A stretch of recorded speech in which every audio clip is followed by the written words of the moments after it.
Hi friends, welcome back to my YouTube channel. আজকে বানাবো ইডলির recipe. তাই জন্য আজকে নিয়ে নিয়েছি চাল আর বিউলির ডাল নিয়ে আমি ভিজিয়ে দিয়েছি। 5 থেকে 6 ঘন্টা ভিজিয়ে রাখবো, তারপর এটাকে পেস্ট করে নেবো। পেস্ট করে নিয়েছি চাল আর ডালটা। এর মধ্যে বেকিং সোডা দিয়ে দেবো, হাফ চামচের বেশি দিয়ে দেবো। ভালো করে ফাটিয়ে নেবো এটাকে, নিয়ে চাপাতি রেখে দেবো 10 থেকে 12 ঘন্টার জন্য।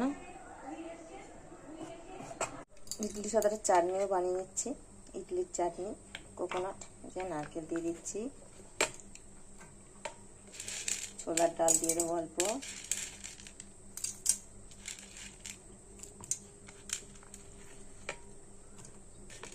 লঙ্কা, বাদাম। এটাকে আমি পেস্ট করে নেব। সর্ষে, কাঁচা লঙ্কা, শুকনো লঙ্কা আর কারি পাতা ফোড়ন দিয়ে দেবো।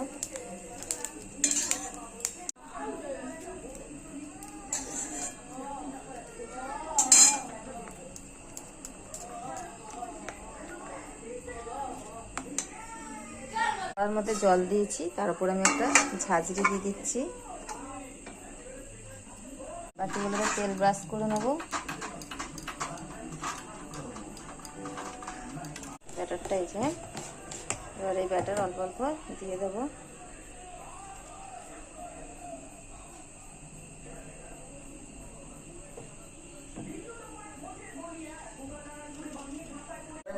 বসিয়ে দিলাম, 15 মিনিট হয়ে গেছে, দেখছি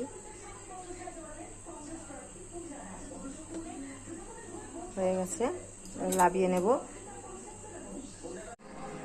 এই ইডলিগুলো হয়ে গেছে, দেখো কতটা সফট হয়েছে ইডলিগুলো। হচ্ছে চাটনি আর হচ্ছে ইডলির সাথে